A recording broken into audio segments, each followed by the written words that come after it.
All right. Well, chapter 18 is titled Communication, and we've kind of mentioned the importance of being able to communicate as a paramedic, not only with your patient, but also with the receiving facility. I think it's really important that, as we think about radio dialect, that we try to paint a picture of what it is that we're seeing, because on the other end, when that nurse or that doctor picks up the radio to answer your call, they're not seeing what you're seeing. And so being able to paint a picture of what it is that you're seeing, I think, is really important. So we're going to look at how to identify why good communication skills are important when providing EMS. We'll identify the roles of both verbal, written, and electronic communication in providing EMS. We'll identify why proper terminology should be used when communicating during an EMS event. We'll identify why proper verbal communication should be used during an EMS event. List factors that enhance, hinder effective verbal communication. Identify why proper written communication should be used. List factors that enhance or hinder the effectiveness of written communication. We'll recognize the legal status of written communication, documenting an EMS event, and state why data should be collected during an EMS event. We'll identify technology to collect and exchange patient and scene information electronically, and we'll recognize legal status of patient medical information exchanged electronically. We'll identify ways to use communication equipment, whether it be digital communications or fax machines or computers, and describe the phases of communication used to complete a typical EMS event. We'll identify various parts of a typical EMS communication system, describe their function and their use. We'll describe functions and responsibilities of the FCC. We'll identify and distinguish following communication systems: simplex systems, multiplex systems, duplex systems, half-duplex systems, and truncated systems. We'll describe how EMS dispatchers function as an integral member of the EMS team, and they're often forgotten, but certainly a very important integral member of the team. We'll identify the role of the emergency medical dispatch in typical EMS event. We'll identify the importance of pre-arrival instructions. We'll describe the purpose and the reason you verbally communicate the patient's information to the hospital. We'll discuss the need for assessing the patient for external bleeding, and describe normal and abnormal findings when assessing skin color, temperature, and condition, and describe the evaluation of the patient's perfusion status based on findings in the primary survey. I'm thinking that these objectives are not in line with the communication objectives, but we'll see. We'll describe information you should include in a patient assessment information you verbally report to medical direction. Now, communication, certainly can be defined as an information exchange between two or more individuals. And we know that in EMS, if your communication is poor, it certainly could lead to the death of your patient. And as a paramedic, you need to be proficient in all forms of communication that are available to you. Depending upon where you work and that sort of thing, cell phones certainly are a form of communication. The radio is a form of communication. Fax machines, all those things are, forms of communication. Now, the process of communication includes a sender. That's the person who's speaking, who is also listening, and would do the reading and writing of the patient contact afterwards. And then the receiver is the person receiving the information from the sender. And that's going to be medical direction. That's going to be the ED where you're transporting the patient to. They're going to be the receiver. Now, a channel refers to messages sent that correspond senses. So channeling information through sight, channeling information through what you hear, channeling information through what you speak is all part of the communication process. A medium is sending messages using different channels. In other words, a medium is sending messages using sight, sound, speech. And feedback is a two-way response when dealing with patient communication. Now, the primary mode of EMS communication is your verbal radio report, your verbal handoff at the emergency department. And it's important that that be professional. It's important that you be knowledgeable about the patient's condition, because the words that you use affect what others receive. And so if I'm using inappropriate words, to describe my patient or their condition, that can be really confusing to the receiver. So we have to keep that in mind as well. We need to minimize barriers, avoid medical terms that,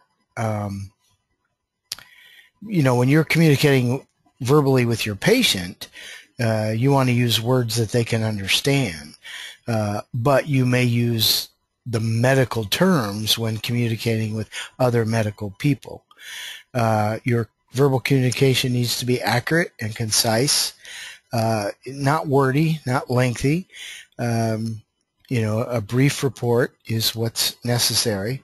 And your verbal communication can include no assumptions.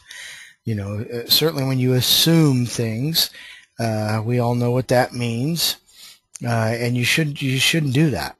You should report what you see, what you hear, what the patient says, what you determine with your diagnostics, and not make assumptions, because assumptions can lead to inaccurate patient care. Now, modes of EMS communication include a handwritten pre-hospital care report. And the handwritten pre-hospital care report is something that we just have seen gradually disappear as more and more services are using computers to record their patient contacts, are using software to record the patient care report. And I think the important thing to remember about the patient care report or the pre-hospital care report is that that's a legal document. That can be admissible in court. That goes into the patient's medical record and is part of the quality management process. Now, electronic communication, some systems allow you to transmit your patient care report directly into the hospital system where you're dropping the patient off. Some electronic communication allows you to, when you roll in the door, your 12-lead ECG, all your rhythm strips, your vital signs, all those things that have been recorded are automatically uploaded through Bluetooth into your patient care report software. So that stuff's already there when you sit down to write the narrative. Again, many people are using laptops. I don't know many people using PDAs, but certainly laptops, fax machines to fax information to receiving facilities, particularly on transfers. And then you have radio communication and you have wireless transceivers as well. The phases of EMS communication include the occurrence or the actual call, detection, and that would be the person realizing that maybe their chest pain is heart related and calling 911, and then notification and response is the 911 dispatcher dispatching your ambulance to respond to this person's complaint of chest pain. And then upon arrival, following your assessment, treatment that you may provide, and then preparing the patient for transport. And then once you've dropped the patient off in the emergency department, getting prepped and ready for the next event. Radio communication includes base stations, mobile radios, portable radios, and handheld radios. And base stations would be those, of course, located in a building. Like in my situation, I'm a hospital-based ambulance service. We have a base station located in the emergency department, but the actual guts of the whole radio communication is located in a penthouse on the roof, and from there, that's where signals are sent and received. Mobile radios are what you have, certainly in the vehicle, and they're considered mobile because as you travel around in the vehicle, the radio itself is mobile. Portable radios and handheld radios, those are certainly things that you'd have clipped to your belt or, clipped to your lapel. If you're wearing a uniform shirt, where you can just grab that mic and speak into it to deliver information. Now, there are different radio frequencies, and now a radio wave is a line-of-sight electromagnetic wave. And what we mean by line of sight certainly is that if there's something obstructing my vision from point A to point B, the radio wave may not make it there. And this would account for, certainly dead spots in your county where you're unable to have good radio communication with the communication center or the hospital. There are different frequencies. There's ultra-high frequencies, or UHF, which range anywhere between 300 megahertz and 3 gigahertz. There's VHF, or very high frequencies, which are somewhere between 30 and 300 megahertz. And VHF typically is what you're going to see used when you use a mobile radio in the rig. That's going to be a VHF radio because of the distances that it has to reach. Your UHF frequencies, those are often your handheld radios or the radios you have clipped to your belt. Those are your UHF radios. Narrow banding is something that's new in the last several years. Narrow banding is a concept that from this frequency to that, there exists a gap, and we can plug another frequency in there because our channels are filling up with, our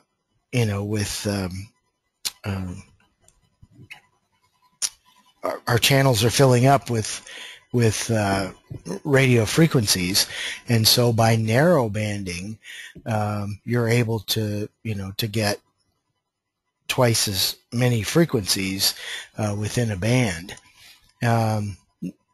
Digital radios, that's something certainly that many people are switching to digital radios.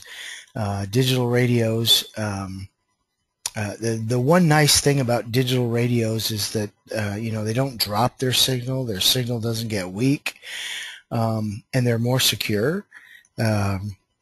Not many people with scanners have the ability to scan digital frequencies. The 800 megahertz radio system is a trunking system. That's a system in Iowa, at least, that allows all hospitals to talk to each other, as well as key organizations within the state. The Hygienic Lab out of the University of Iowa, the Poison Control Center, the state EOC, all those can be reached by anybody who has an 800 megahertz radio system.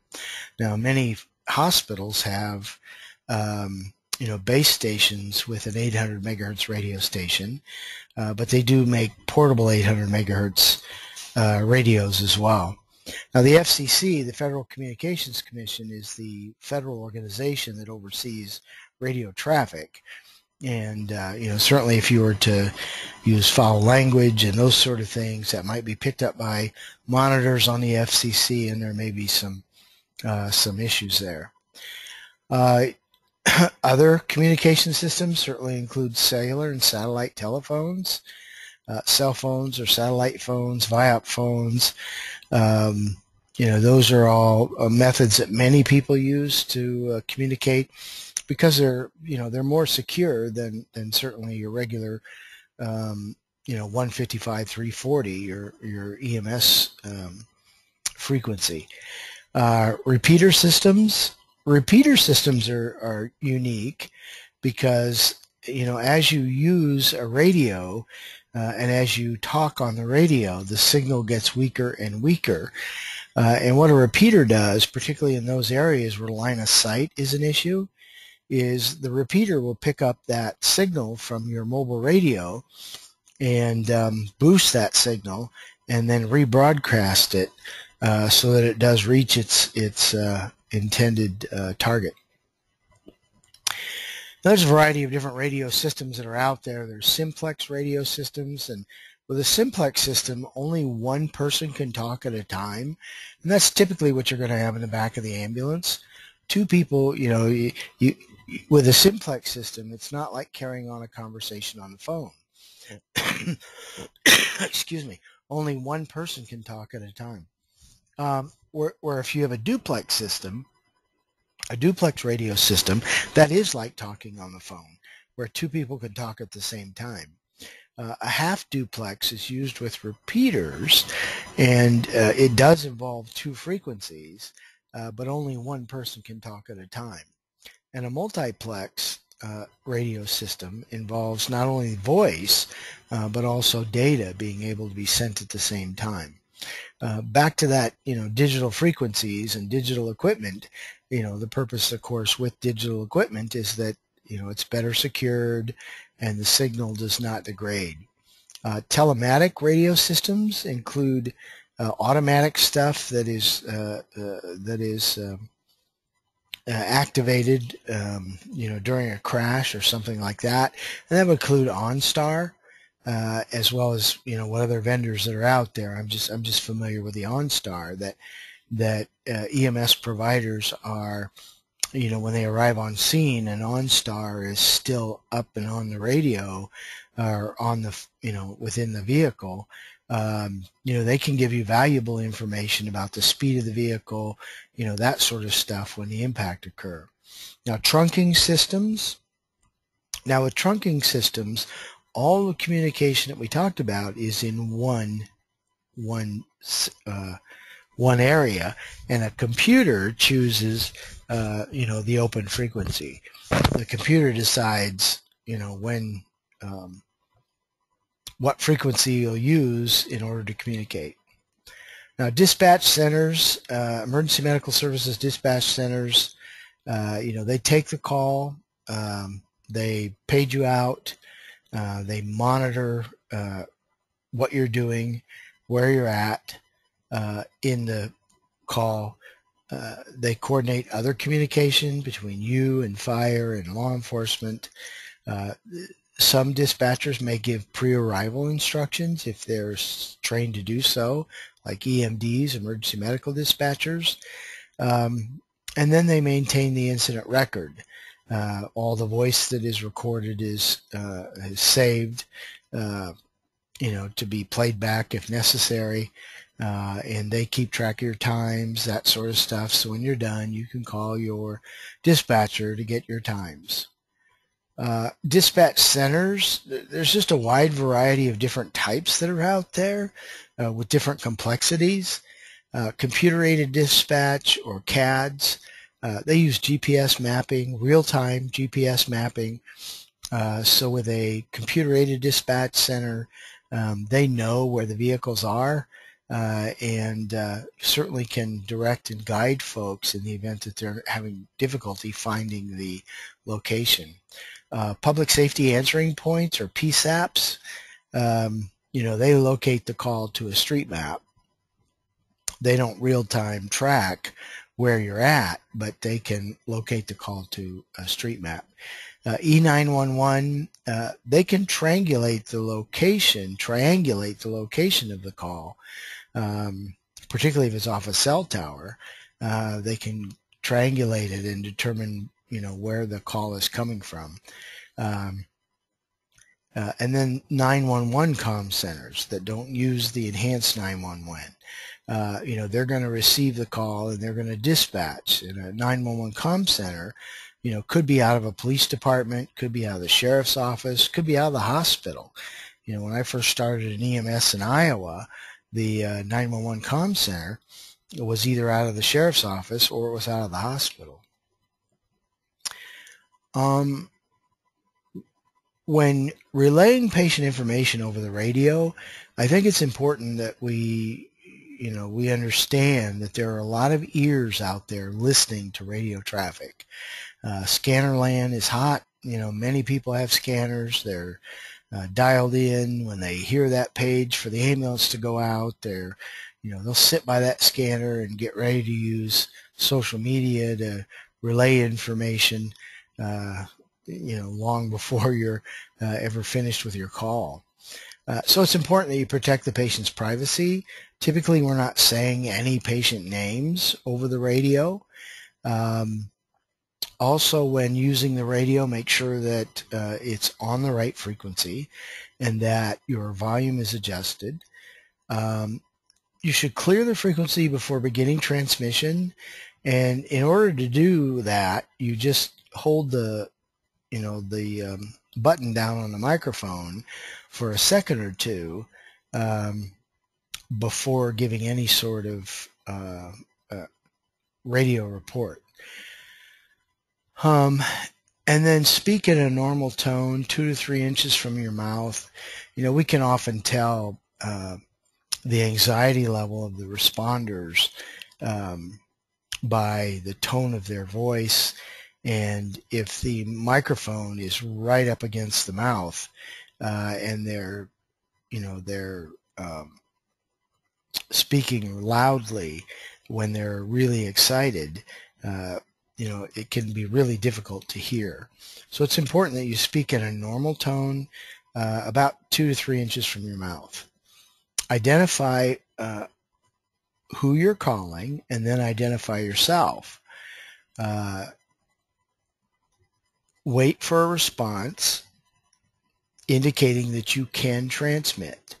Make sure that the receiver gets your notification. Make sure that the receiver knows that you're trying to contact them. And once they verify that, then you can transmit your patient information. Speak in plain English. Keep your transmissions brief. And clarify sound-alike phrases as well. That might be important to make certain that the receiver gets the information correctly. Use words that are easy to hear. Use the echo procedure, which is closed-loop communication.